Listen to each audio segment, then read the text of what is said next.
All right, now it's time to talk a little UFL with our guy Mike Repole. Mike, what's going on, man? This is the co-owner of the United Football League, just joined up in July. Mike, how we feeling, bro? We're feeling good. I didn't know Big Cat was going to be on this show. I might have not done it, to be honest with you. But oh, that's funny, Mike, because you texted me 20 minutes ago saying going to be on with you. And you didn't respond. That's why. Well, I'm doing a live show, Mike. What do you want me to do? But if you would have responded, I probably wouldn't have come on. But now I'm here. Yeah, there we go. There we go. Mike, so good man. Yeah. Oh, sorry. I butchered that. Oh, yeah, you're good. Yep. Here we go, Mike. So you just got in the UFL. Big changes coming 26. Sell the people who are maybe on the fence, haven't checked it out. What's coming up this spring? You know, listen, you guys know probably more than anyone how football is so popular. I know you guys do a lot of baseball and hockey, which I just saw right now. But, you know, football is just another level right now, right? So, you know, we're finding out fans are desperate for football, whether it's spring football in colleges or you know, they just need their football fix, right? So I know Dan and Dave go around the whole country from August to February, and they might get burnt out a little bit, but the fans want more of it. So, you know, I actually spoke to Dave and Dan when I was about to do this, and I'm excited about year-round football.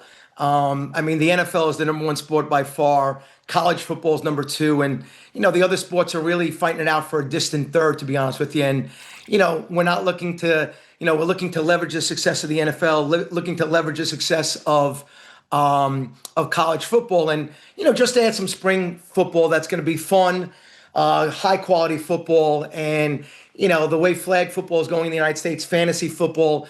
Rumor has it that you guys talk gambling once in a while. Mm-hmm. Gambling on football is pretty big, and you know, we're excited about the right market with the right stadium and putting it together. So it's a big day today. The real answer here is Dave and I think this isn't going to work. And knowing how Mike Repole has done in his business life, he's basically going to just like stuff it in our face. In 5-10 years, he's going to resend me the email of being like, invest in the UFL. And I'm going to be like, man, I could have had all that. So that's why the UFL is going to work this time.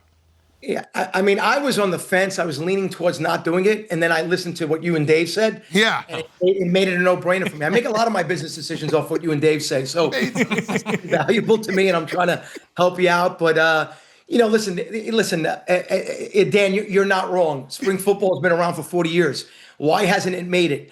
And I think that there's a lot of reasons. One of them that I'm excited about is, you know, you can't put the United Football League into a stadium that fits 75 to 100,000 fans. Yeah.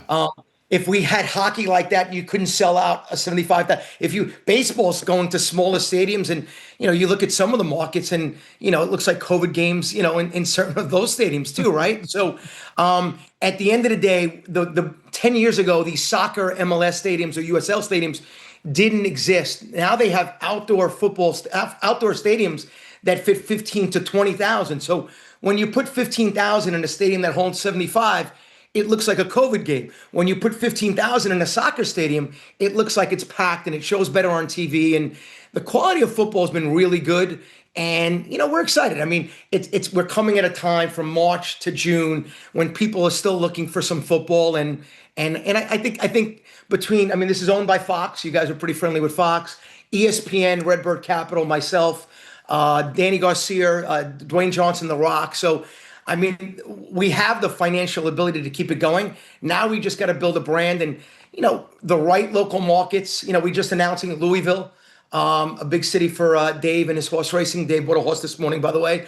Columbus. I know there's many Ohio State fans there, and Orlando.